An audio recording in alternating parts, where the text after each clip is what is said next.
What's up, Shady Sports Network? I'm back here live on this Thursday evening with Mr. Jemar Hall. Cam, how you doing today, man? Not too bad, man. How you doing? I'm doing great. So, right off the bat, I said off screen I was going to ask you, the AFL is coming back, and one of the teams is in your home state of Illinois. So, how are you feeling about the AFL? I'm excited. I'm excited. I hope it all goes through. Earlier in my career, I actually had some tryouts set up for an AFL team, and then that was actually the year the AFL as a league folded. So definitely, interested. Hope it goes through, and excited to see what happens. For sure. So, kind of going all the way back here to your high school career, were you a multi-sport athlete in high school? Oh yeah, yeah. I always have fun playing different sports. I kind of played some of everything growing up, but high school specifically, for all 4 years, I went football, then I went to basketball, and then track in the spring. So I did that for all 4 years. For sure. I mean, that's awesome, man. Being a multi-sport athlete. Do you encourage your kids that you coach now to be multi-sport athletes? Oh, definitely. I feel a lot of times your bigger injuries, especially for younger kids, are usually when they focus only one thing. And being a multi-sport athlete myself, I feel like my other sports, helped with the other ones. For example, I ran track, so that helped me for basketball and football. The cutting and the footwork for basketball helped me with football, and just finishing and being able to go through 4 quarters in football always helped me to push through an entire game of basketball, and the same with track to push and finish through. So I feel like all the sports that I played helped me and were great complementaries to each other. For sure. I think it's really important. I agree with you. So, after high school, what was your college recruitment process like? It was kind of hectic for me, just from the standpoint of smaller hometown, here in Illinois, small high school. Um, so I got recruited by about 6 small schools, all here in Illinois, mostly around the Chicago area, but a couple others, outside, not so close to Chicago, but still in Illinois. And that process, it came down to it. Decided to play football in college. Felt it was the best fit for me for my size, speed, and what I was doing. But actually, my college experience wasn't just one school 4 years. I kind of bounced around at schools and had to fix grades one year and things like that. So I actually ended up playing at 3 different colleges, and one of them actually being out of Illinois, out in Kansas for 1 year. So, I mean, talk about that, man. 3 different colleges. That's crazy as a student and an athlete. So, what were your experiences at all 3 colleges? It was fun. Each experience was a little different based on where I was at, the teammates I had, what I was studying at each school. So I started at a small Division 3 here in Illinois, Monmouth College. Played there for a year. Had to come home for a little bit of community college to fix grades and things. But that community college actually didn't have sports. So after I fixed some grades, then I went out to Kansas. I played at Ottawa University, which is an NAIA school. Had a great experience, great teammates, everything out there. But I kind of decided to come back closer to home for family. My grandparents were getting older. Um, they came to a lot of my games. My family was a huge support system for me. So I transferred to Elmhurst College, in Elmhurst, Illinois, outside of Chicago. That's actually the school I wanted to go to, right out of high school. Things actually didn't work out for me ACT wise, so that's why I had to take a different path. But finally ended up at Elmhurst, playing 3 years there. I got 5 years of eligibility with one redshirt year, from an injury, but then ended up getting my degree from Elmhurst and then going about life after that. That's awesome. Persevering through that. As a student, kind of with the environment, how how did you interact with your college community from different schools? It was a little different at each school, based on the size, the type of school, and just the atmosphere at each school. So it just kind of depended. It was a lot easier, I think, at Elmhurst, to blend with my teammates to an extent because a lot of them were more from the Chicago or Central Illinois, where I'm from, areas. Out at Monmouth, being out there, it was more western part of Illinois and Iowa and things like that. So it all kind of differed. And Kansas, I say I had the most diverse community as far as my teammates. That was, I think, the first time I ever had teammates from out west, California and even down south like Texas. So I seen a lot of various football shapes and forms and teammates over those years, and how things adapted, and you know it just made my transition at different places easier, or how I needed to adjust when it came to either being a student and a part of that school and what was around that school for educational environment, and then also the environments and things were a lot different based on what school I was at and playing football at. So after your college career, did you know about arena football, or how did you find out about it? Just being uh, kind of a sports nerd naturally and loving sports, I've always known about arena football. Even kind of seen a game here and there every once in a while on TV as a kid, but didn't know a lot about arena. I kind of got into it from a semi-pro format. As I finished my college career, I knew I still wanted to play, wasn't sure where, and things like that.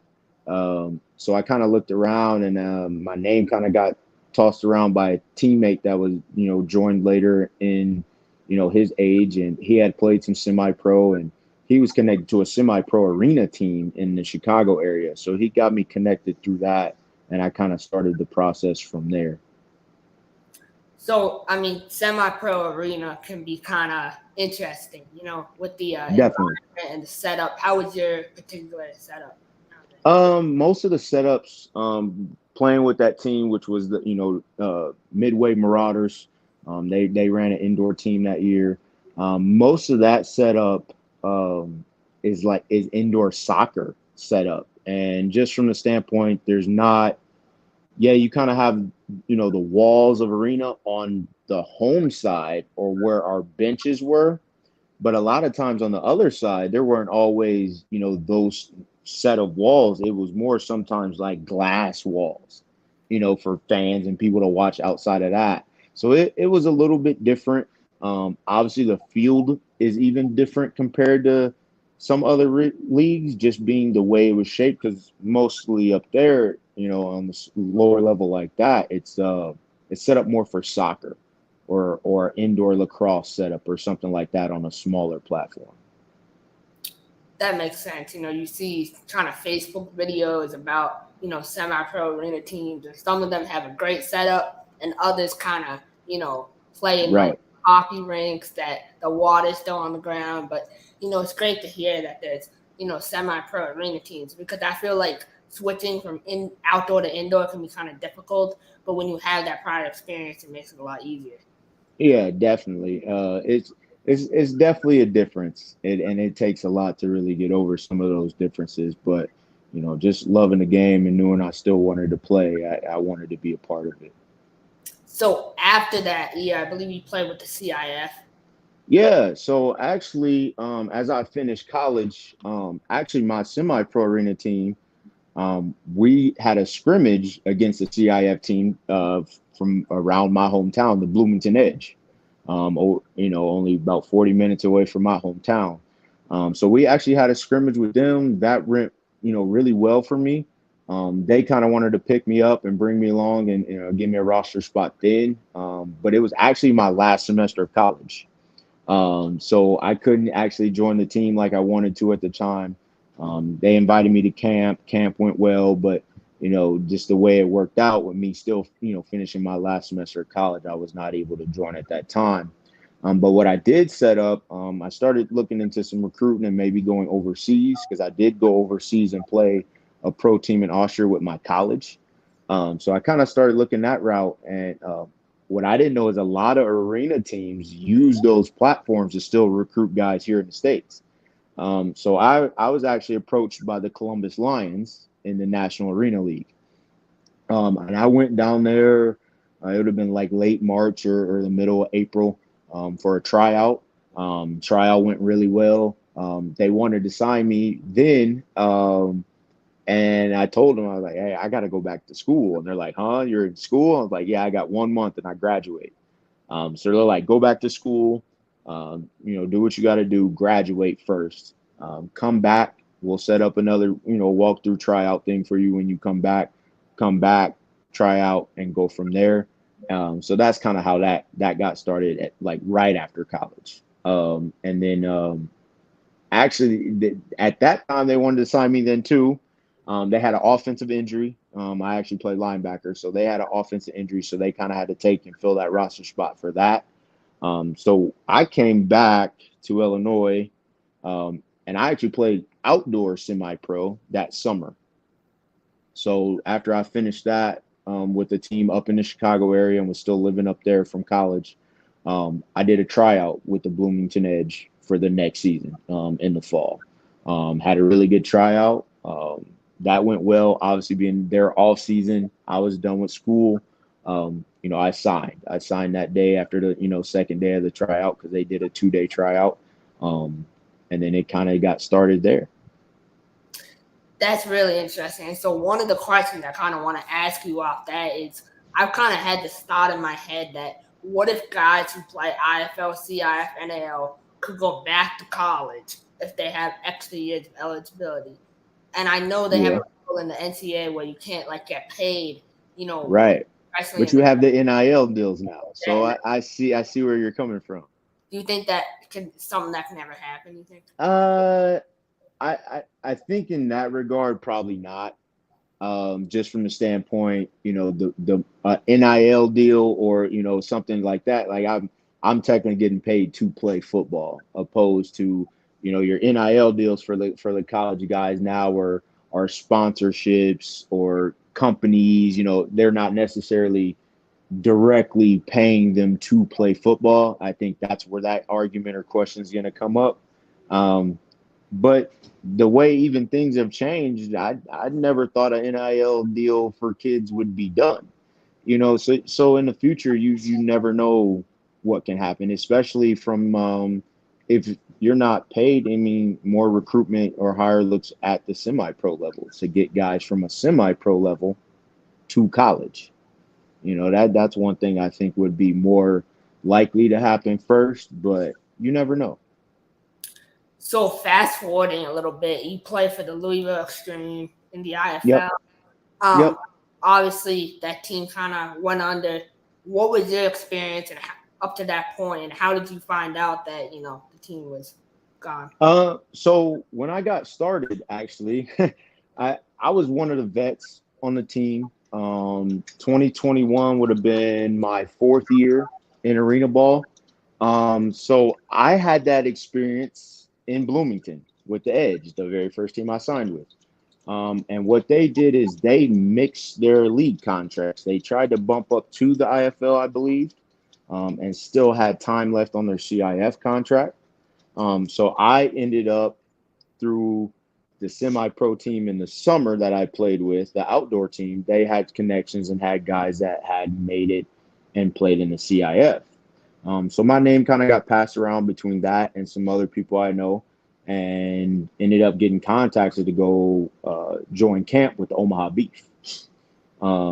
So with that being said, I kind of knew how arena could go as far as, teams mixing up contracts or a team folding and things like that. So I kind of had that experience, you know what I mean?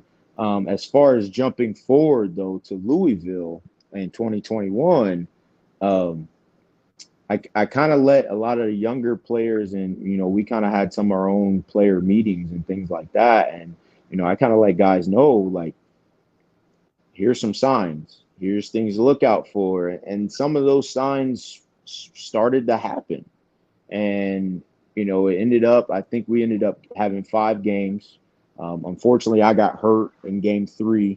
And that ended my season that year. But, not too long after that, I had my surgery, did my 2 weeks at home, coming back only 4 hours from home, come back, and the guys are supposed to have a game and we get a game canceled. And then next thing we're having meetings with coaches and everybody and letting us know what was going on.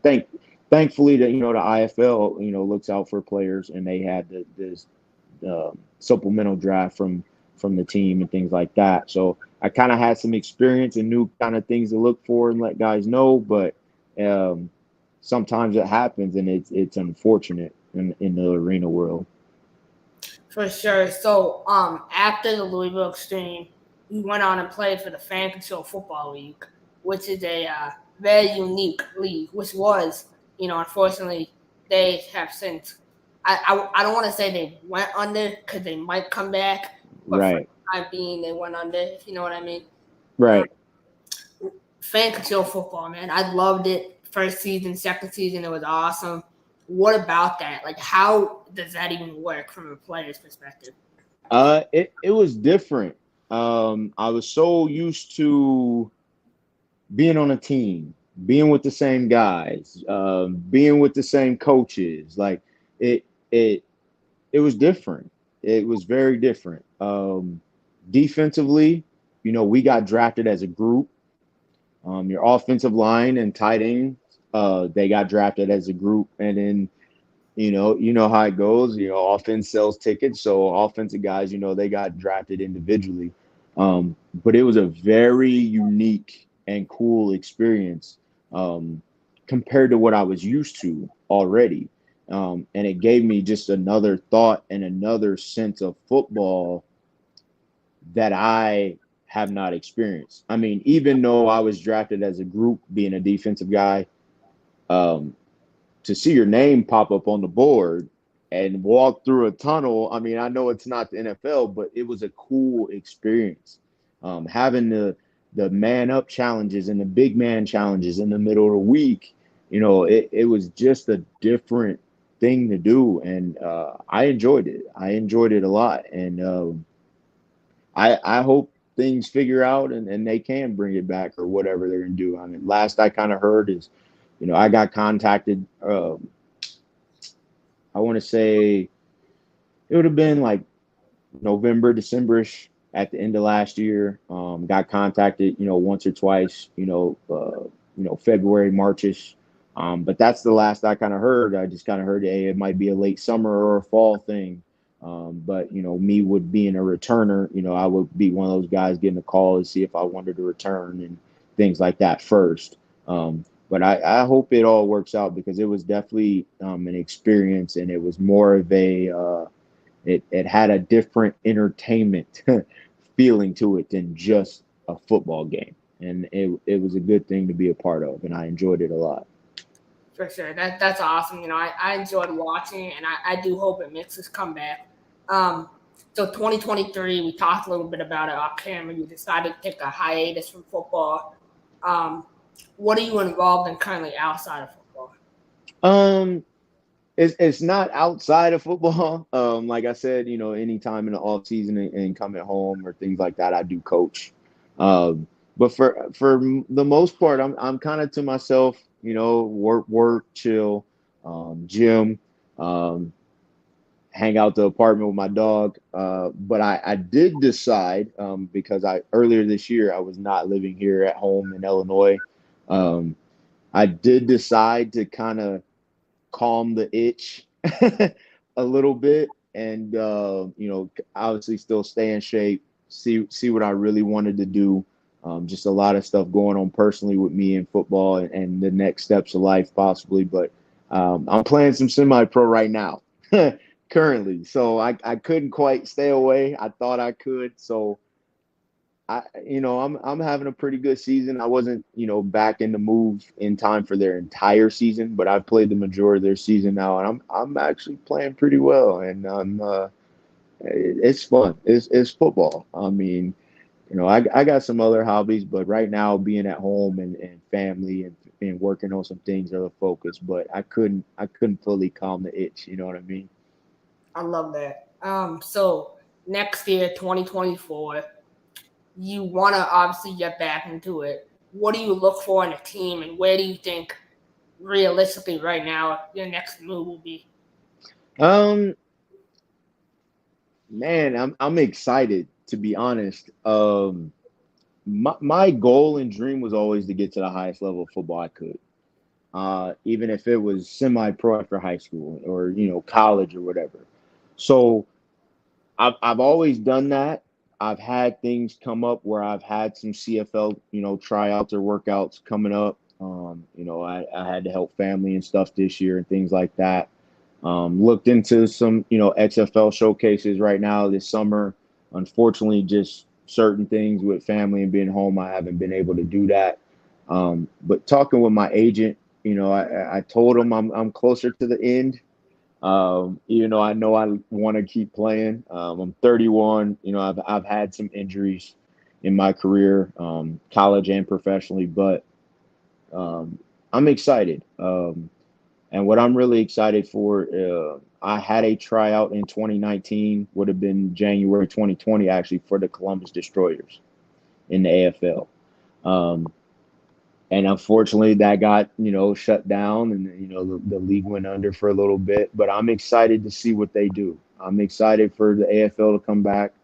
Obviously, always excited about different talent, new people coming into leagues in the IFL and the CIF, and watch what teams are doing, teams used to play against or play for. Still always want to strive for that highest level. But just where I've traveled, where I've been so far in my career, dude, I want it. I want a shot at the AFL. Um, I was looking at the list and things that are coming up. Out of 16 teams, I mean, just good travel location to still not be too far from family, even if I, wasn't right close, but it makes it more interesting. It makes it worth going for it, man. And I I don't think I'm quite done yet. I think if it all works out and it something could happen. So that chapter is not quite closed yet. Man, go get that. Go get that bag, man. $3,000 a week. Like, how can you say no to that? Oh yeah, I mean that. No complaints. Trust me, no complaints. I mean, at the end of the day, as you get older, yes, you got to take care of yourself financially. So that is important. I understand the business aspect, but you got to love it. You got to want to go for it. And man, I think I can make it back. And I'm watching guys, the teammates playing right now, and I had some teammates make the XFL. I got a couple guys that got CFL looks. Two guys I know from the FCF in Canada right now, and it. AFL coming back, I think that's going to be my top goal right there, is to try and get in the AFL, especially with some great location basis for me at this time. Well, Cam, I definitely can see you in the AFL. I want to thank you for coming on. My last question for you is, where do you see yourself personally in the next 2 to 3 years, both on the field and your personal life? And what I know you mentor the youth. So, what's your biggest piece of advice for younger people? Oh man, in the next 2 to 3 years, or 2 to 5 years, as you said, man, at some point ending a career. You know what I mean? I know I can't play forever. I'm not Tom Brady. I'm not a kicker. You know what I mean? I play linebacker, and played some fullback, running back. So I'm in the box. But you know, ending my career on the right note, go out how I want to go out. Um, you know, hopefully and 100% injury free. But do want to get to those next steps of life, as I kind of mentioned. Just take care of some personal things, because we all can't stay kids forever. I've decided as I've gotten older, taking more financial responsibilities, but also look, I don't have any kids. That might be a good goal for me. To become a father and a significant other and a house owner and things like that. So those are some of the personal goals and things I want to go over the next, I would say, 2 to 5 years for sure. Definitely, and finding that place where I want to live forever, because I don't know if I want to live in Illinois for forever. But those things have definitely come. As far as the youth and coaching, I look to definitely continue to coach wherever I might be. As long as things are right for my setup, for whatever family or whatever things I have going. Definitely always want to coach football if I can. I've only done to this point the high school level as far as my internship and getting into it after college. But as far as the youth, man, I mean, you're next. You're the next generation up. Enjoy it, love it, because not only football, any sport or anything you do, um, you never know that court, that field, that might be the last time you play, and you never know. And I've had some of those experiences where I was close, and per doctors or surgeries, I'd had slim chances to ever play again.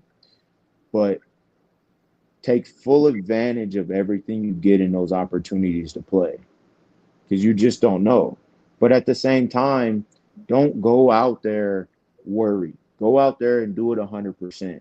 Even if you're hurt now or rehab or anything, go for it 100% and do it how you want to do it for yourself. Don't do it for anybody else. Do it for self. And set your goals. Set your goals high and go for them. Be realistic with those goals at the same time. I mean, we all want to go to the NBA, NFL, MLB, and that's fine. I mean, if I could just go run on kickoff in the NFL, I would do it in a heartbeat. So go for those goals. Go for what you want to get, because there's no shame in those goals. But at the same time, you have to put everything into those big goals. But it's not all about your big goals either. You have to set steps and smaller goals to get to the big ones. You know what I mean? So take your time, do what you got to do, but always strive hard and go for what you want to try to get out of your life. And even if it's not sports, your education is important. Your work ethic is important, or anything you want to go to as far as a career. It's important. Work ethic will take you a long way. I mean, sometimes it doesn't seem like it, but at the end of the day, it definitely will. That's great advice. Definitely something to keep in mind. Take little steps to get to the big goal. So Cam, again, I want to thank you for coming on. I can't wait. I'm excited to see you out there with the Chicago Power next year in the AFL. It's gonna be awesome, man. So that would be the easiest step to play in Chicago in the AFL. But I'm definitely open to going anywhere, obviously, if I want to get to that goal of mine, you know what I mean? And definitely, like I said, there's other locations that pique my interest or not far, easy travel from home. But at the same time, if I had to go all the way out west or, wherever, I would be interested in that too. That, like I said, I want to strive for that highest level, and I think I can play at that level. I've seen guys play at that level. I've had teammates leave, when I was in Bismarck with the Bucks and end up, playing in the AFL for the rest of that season. So I definitely think I can get to that level, play at that level. Obviously, like I said, location based would be preferred, but would be happy to be anywhere in the AFL. Definitely. So keep grinding. I'll see you real soon, man. All right. Sounds good. Thank you very much. Thanks for having me, man. I appreciate it. No problem. I'm a game changer.